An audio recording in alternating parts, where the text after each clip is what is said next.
Alright, so my follow-up after surgery goes like this.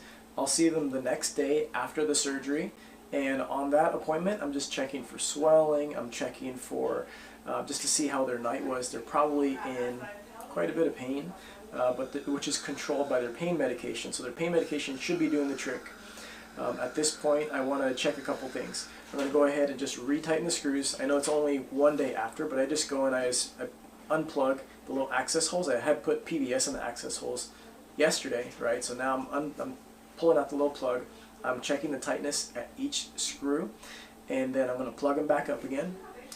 I'm also going to recheck occlusion at this point. So any fine tuning of the occlusion that I didn't do at my delivery appointment, I'm going to fine tune it at my next day follow-up, because sometimes at your delivery appointment things are so rushed and you're trying to just make sure you get everything done in time that you don't really have time to really fine tune the occlusion, so you just kind of get it close. So at this point, at this appointment, you can go ahead and take your time, make sure to check everything and that you got occlusion where you need it and no occlusion where you don't want it, like at the cantilever sites. So at this point, I also reiterate to my patients that this set of teeth is temporary, that it's acrylic, and that sometimes that the acrylic fractures, so I have them be careful and not go crazy, not biting, not like biting things off the bone, not cracking walnuts, not biting ice cubes, none of that stuff. So I still have them stick to a soft diet, and I do remind them that this is a temporary set of teeth, and whatever changes that they envision, if they wanted their teeth bigger, smaller,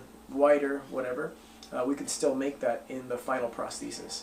I always tell them that on the day of delivery, so the day where you actually did your all-in-4, but sometimes they're a little bit loopy from the sedation and they forget, so I reiterate that to them on the next day follow-up. I also make sure to tell them that it's still going to get a little bit worse before it gets better. I tell them that 3 days after the surgery is when they're going to be the most swollen, so they would expect to look like kind of like a chipmunk, and that they might want to stay inside or whatever.